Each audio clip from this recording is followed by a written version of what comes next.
결혼 5년 차의 부부입니다. 결혼 생활 5년 동안 고부 갈등 같은 건 생각도 안 해봤을 정도로 잘 지냈어요. 시부모님도 정말 좋은 분들이셨고, 제가 잘하는 만큼 남편도 친정에 잘했습니다. 서로 갈등이 생길 일이 없으니 다툴 일도 없었고 행복했어요. 10월드라는 말은 제게는 먼 이야기나 마찬가지였지요. 그런데 얼마 전에 저희 결혼하기 전에 이민 생활을 나갔던 신우가 이민 생활을 실패하고 귀국을 하게 되면서부터 잘 맞아 떨어지던 단추가 하나둘씩 흐트러지기 시작했어요. 신우는 남편보다 2살 위 누나로 원래는 어학연수차 미국에 갔다가 거기서 만나게 된 사람하고 혼인신고를 올리고 눌러앉게 된 케이스입니다. 저희 결혼식 때도 오지도 못한 게 무슨 영주권을 진행 중에 있는데 한국 오며 가며 한 기록이 있으면 불리할 수도 있다고 해서 저 같은 경우에는 결혼 전은 물론이고 결혼 후에도 신우를 직접 만나본 적은 없어요. 결혼하고도 벌써 5년이나 지났는데 금방 나올 것 같이 말하던 영주권은 나오지를 않다가 서류가 틀어졌다고 해서 결국 한국으로 돌아오게 되었대요. 그냥 머무는 방법도 있었는데 선택지가 신우 입장에서는 힘들었을 법도 한 게 미국에서 신분 없이 사는 방법하고 다른 방법으로는 매년 1,000만 원이 넘는 돈으로 학교를 다니면서 비자 연장을 해서 사는 방법밖에 없었대요. 전자의 경우나 후자의 경우나 정식적인 신분이 아니라서 미국 내에서 직업을 가질 수 있던 상황도 아니었다고 하고요. 아무튼 그렇게 여태껏 제 결혼 생활에 단 한 번도 존재한 적 없었던 신우가 갑작스럽게 생기게 되면서 서로 잘 맞아서 하나로 잘 돌아가던 제 결혼 생활이 조금씩 어긋나기 시작했던 것 같습니다. 신우가 조금 성질이 급하고 우악스러운 부분이 있다는 건 이미 첫 만남에서부터 눈치를 챘습니다. 어떤 성격이든 간에 갈등 없이 잘 지낼 자신이 있었는데 하나 신우에게서 적응이 되지 않았던 게 저를 마치 아랫사람 대하듯이 대했다는 거예요. 신우가 당장 한국에 돌아와선 남편과 같이 머물 곳이 없으니 신우의 친정, 그러니까 저희 시댁에서 몇 달간 지냈었어요. 그러니 좋으나 싫으나 보고 싶지 않았어도 시댁에 가면 신우를 마주할 수밖에 없었던 겁니다. 그런데 신우는 당연스럽게 저한테 일을 시켰어요. 신우가 저한테 일을 시키는 게 기분이 썩 좋지만은 않았습니다. 그동안 시부모님께서 저한테 시집살이 비슷하게 시킨 것도 하나 없으셨거니와 저 또한 제가 해야 하는 부분에 대해서는 시부모님이 가만히 있어도 된다 하셨다고 하더라도 스스로 알아서 제 할 일을 했었거든요. 굳이 시키지 않아도 제가 할 수 있는 일은 제가 알아서 하고 제가 안 해도 되는 일은 알아서 안 하는데 신우는 마치 저를 임자 만났다는 듯 아예 초반에 기선제압을 하려고 하는 건지 이것저것 다 시키더라고요. 오죽하면 시어머니가 신우한테 왜 그러냐고 할 정도로 티나게 저를 부려먹으려고 안달이었어요. 과일 깎는 것 정도는 제가 당연히 할 수 있는 일이고 그동안도 제가 알아서 했던 일입니다. 사람에 따라서는 그걸 기분 나쁘게 받아들이는 사람도 있다는 걸 알지만 저한테는 크게 문제가 되지 않는 일이에요. 애초에 시부모님이 과일 같은 거 잘 안 챙겨 드시기도 해서 제가 일부러 과일까지 가져와서 드시라고 준비해드리곤 했거든요. 신우한테는 시댁에서 과일 깎는 게 엄청 싫었던 일이었던 것 같아요.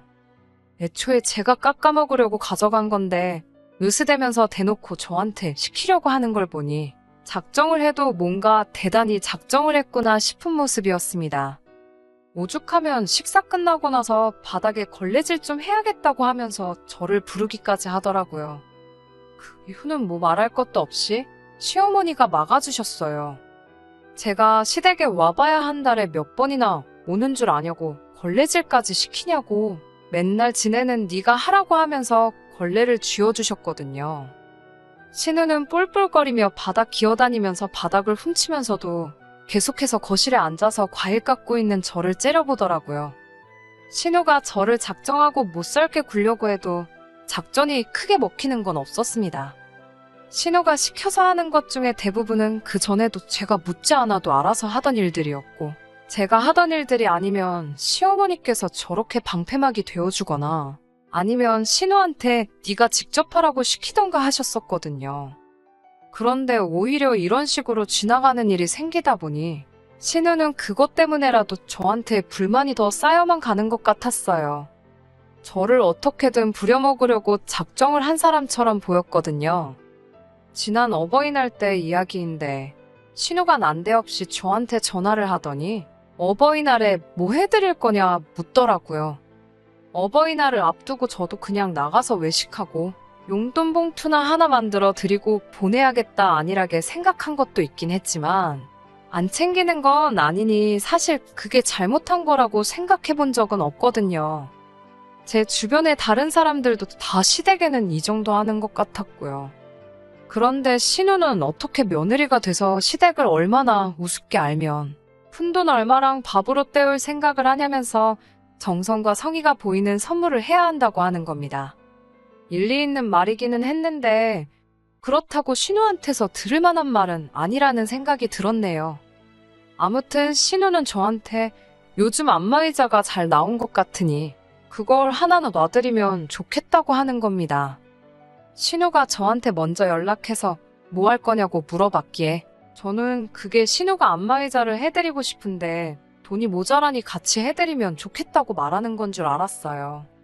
그래서 신우 말에 안마의자가 요즘 얼마나 하냐고 반반씩 해서 하나 놔드리면 좋겠다 말했더니 자기가 시부모님을 모시고 살고 있는데 왜 의자까지 해줘야 하냐는 겁니다. 안마의자는 저보고 사라고 하는 소리나 다름이 없었죠. 그런데 신우 말이 어이가 없잖아요. 신우가 시부모님 댁에 남편하고 처가살이 하면서 얹혀 살고 있는 거지 모시고 살고 있는 게 아니잖아요. 심지어 두 사람이 미국에서 유학을 했다고 해서 엄청 좋은 학교를 다녔던 게 아니고 영주권을 받기 위해서 몇 년 동안 비교적 학비가 저렴한 어학원만 전전했던지라 한국에서 그렇다 할 직장도 구하지 못하고 빌빌거리고 있던 상황이었어요. 돈을 모아서 한국으로 온 것도 아니고 도망치듯 돌아와서 무일푼으로 시부모님 댁에 얹혀 사는 걸로 알고 있는데 시부모님 모시느라 고생하고 있는 건 자기니까 저보고는 돈 드는 부분을 다 내는 게 맞다는 식으로 이야기하는 게 어이가 없었습니다. 안마의자 사드리는 건 좋은 아이디어 같기는 했지만 시부모님이 원래 운동도 다니시고 원체 건강하신 분들이세요. 집에 있으면 사용하시기야 하겠지만 제 생각에는 신우가 지가 갖고 싶어서 저러는 것처럼 보이더라고요. 시댁 방문해도 어디가 뻐근하다 침대에서만 생활하다가 바닥에다 이불 깔고 잘라니까 아주 허리가 산산조각이 나는 것 같다 하면서 안마의자 하나 장만하면 좋겠다고 일전에도 노래를 부르듯 안마의자 타령을 한 적이 있던 신우였거든요.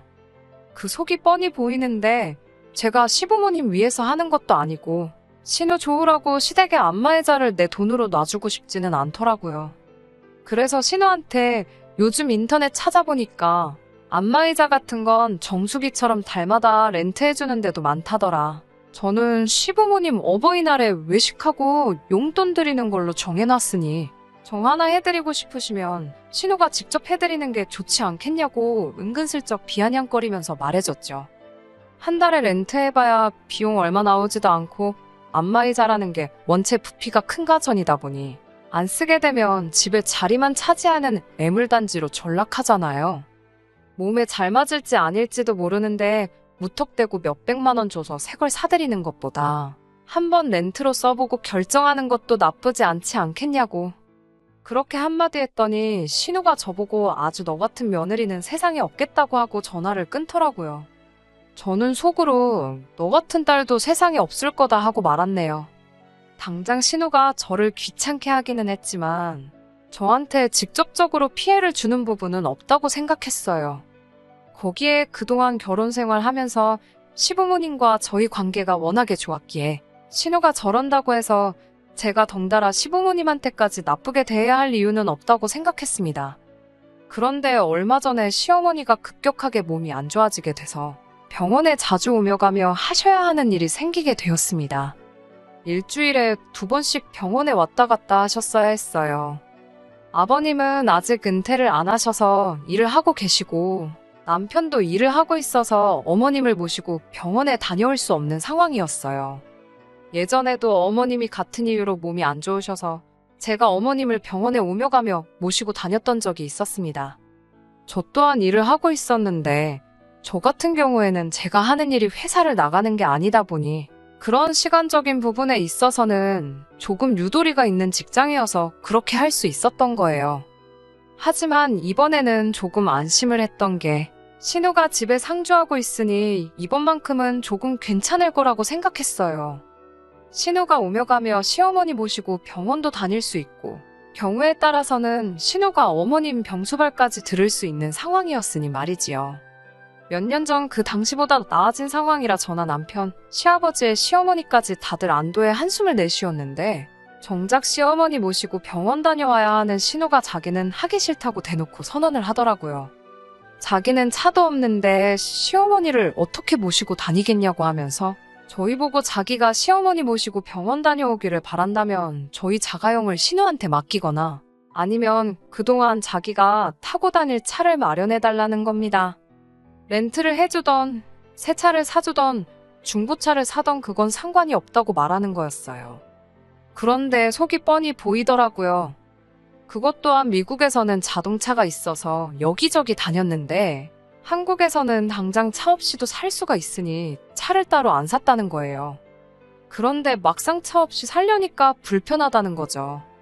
그렇다고 차를 한 대 뽑기에는 유지비는커녕 기름값도 낼 수 있는 상황이 아니다 보니 차를 사야 하는 변명조차 할 수가 없었던 거예요.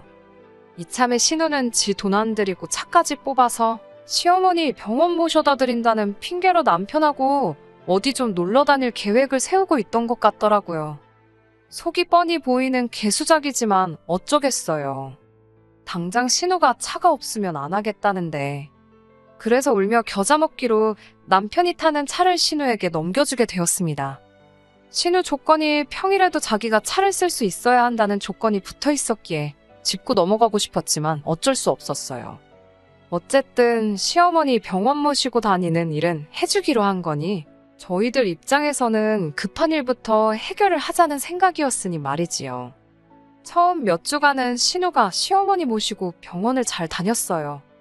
체력적으로 지쳐있는 시어머니가 집에서 쉬고 계시면 신우가 집에서 시어머니 대신 집안일을 해주거나 병수발을 들어주거나 하지는 않았지만 말입니다. 신우는 차가 생겼으니 신이 난다고 병원 가는 날이 아니면 놀러 다닐 생각밖에 없었던 것 같아요. 병원 가는 날만 아니면 신우는 거의 집에 없는 걸로 봐도 무방했습니다. 어머니가 저렇게 아프고 자기 남편의 아버지의 동생네 부부까지 다 돈 버느라 정신이 없는데 저렇게 놀러 다니고 싶을까? 놀러 가서는 재밌게 놀 수나 있나 싶었어요. 아무튼 그렇게 시간이 지나면서 신우가 몇 번씩 급한 약속 때문에 어머님을 병원에 모시고 가지 못한다 하면서 병원 스케줄을 조정하는 일이 몇 번 생기게 된 겁니다. 다행히 아예 안 모시고 갔던 것도 아니고 정 급한 날에는 남편이 어떻게 시간이 돼서 택시 타고 한번 모시고 다녀오기도 했었어요. 그런데 시어머니도 다른 것도 아니고 어머니인 당신이 아파서 병원 다니는 건데 자기 입맛에 맞게 어머니 병원 스케줄까지 바꿔가는 신우한테 서운한 게 있었나 봅니다. 오며 가며 하면서도 귀찮은 일을 떠맡아서 하게 되었다는 생색을 그렇게 내기도 했고요. 그래서 시어머니가 하루는 저한테 따로 연락을 해오셨어요. 병원 스케줄이 토요일에 잡혔는데 토요일에는 제가 일을 나가지 않거든요. 그러니 어머님이 신우 꼴도 보기 싫으시다고 그냥 저랑 같이 병원 한번 다녀와주면 안 되겠냐고 부탁을 하시길래 그렇게 하기로 했습니다. 신우는 어머님이 저랑 가기로 했다는 말에 조금 반성이라도 했었다면 좋으련만 안 그래도 토요일에 가는 거 싫었는데 잘 됐다고 좋아했다고 하더라고요. 아무튼 제가 어머님을 모시고 병원에 가기로 했던 날이 되었어요. 그런데 갑작스럽게 제가 일하는 곳에 결혼이 생기게 되면서 저보고 급하게 출근을 해줄 수 있느냐 하는 연락이 왔습니다. 어머님 병원 모시고 다녀와야 된다고 안 된다고 설명을 해봤지만 당장 제 일터에 저 말고는 연락이 되는 사람이 따로 있는 것도 아니고 제발 한 번만 살려달라고 사정사정을 하더라고요. 그래서 혹시 신우가 집에 있을 수도 있으니 다음번에 가는 걸 저랑 가는 걸로 하기로 하고 어머님께 양해를 구해봐야겠다 싶었어요. 그게 화근이 될 거라고는 상상도 하지 못했지요. 어머님은 제 상황을 듣더니 알겠다고 하시고는 신우랑 같이 병원 다녀오겠다고 하셨던 겁니다. 그런데 그건 어머님의 거짓말이었던 거예요. 신우는 이미 아침 대바람부터 어딜 나가 있던 거였고, 시어머니는 괜히 제 입장 난처해질까봐 그냥 혼자서 다녀오시기로 하고 대중교통을 타고 이동을 하셨던 거였어요. 그리고 지하철을 타고 가시다가 빈혈기로 잠깐 정신을 잃으셨나 봅니다. 병원을 훨씬 지나친 역에서 발견돼서 병원에 입원을 하시게 돼버렸어요. 어머님이 입원했다는 소식에 저도 하던 일 앞치마 벗어던지고 곧장 병원으로 향했고, 아버님이랑 남편도 병원에 이미 와 있더라고요. 이게 다 무슨 일이냐 묻길래 제가 급하게 일 때문에 병원에 같이 못 가게 되었다는 사실을 전했고, 어머님은 신우랑 가신다고 했는데 저도 무슨 일인지 모르겠다 이야기를 했어요. 얼마 안 있어서 신우도 병원에 도착을 했고, 어머님 입원하신 거 보고는 어머님이 저렇게 된 게 다 저 때문이라면서 다짜고짜 제 멱살을 잡더라고요. 제가 참을성이 조금 없기는 했지만 순간 욱하는 마음과 여태까지 참아온 감정이 한 번에 터져나와서 저도 모르게 그대로 신우를 바닥에 매다 꽂아버렸어요. 제가 어렸을 적에 운동을 좋아라 했고 아버지께서 저를 국가대표로 만든답시고 유도를 했던 적이 있어요. 초등학교 때까지도 곧잘 하기는 했는데 제가 성장기가 일찍 끝나버려서 체급에 맞추려면 몸무게를 많이 올려야 했었거든요. 그런데 어린 여자아이 마음에 그렇게 하기는 싫기도 했고, 이미 초등학교 때도 저보다 잘하는 애들이 많아서 그냥 포기를 했었어요. 그 뒤로는 그냥 평범한 여자의 삶을 살아왔는데, 그래도 그때 배운 게 몸에 남아있다 보니 저도 모르게 신우를 바닥에다가 매다 꽂아버린 거지요.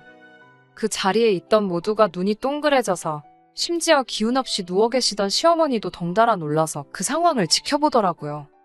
저도 바닥에 널브러진 신우를 보면서 후다닥 제정신이 들어서 제가 뭐 한 거지 하는 생각이 들었습니다. 그래도 시부모님 보는 앞에서 신우를 바닥에 내동댕이 쳐버렸는데 좋은 소리 들을 거라고는 생각도 못했지만 역시 저희 시부모님이었어요.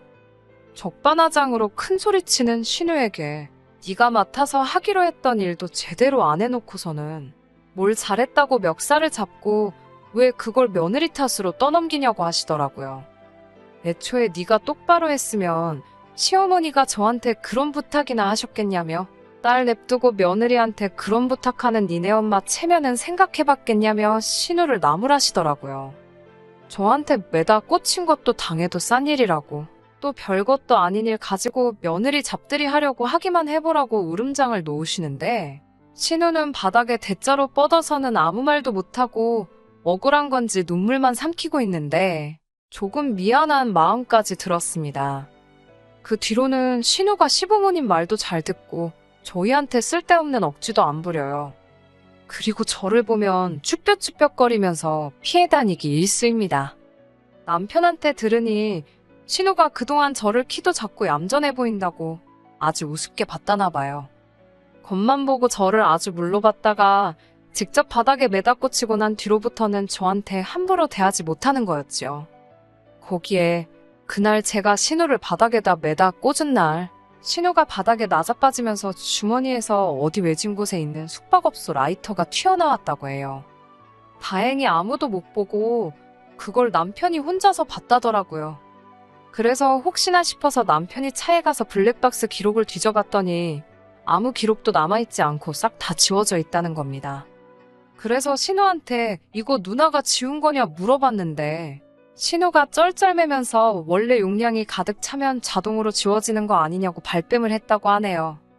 용량이 가득 차면 자동으로 지워지는 게 맞는데 기록이 한 번에 사라지는 게 아니고 순차적으로 지워지는 원리라고 하는데, 물리적으로 누가 직접 다 기록을 지우기 전까지는 저렇게 아무것도 없이 지워지는 일이 없다고 하더라고요.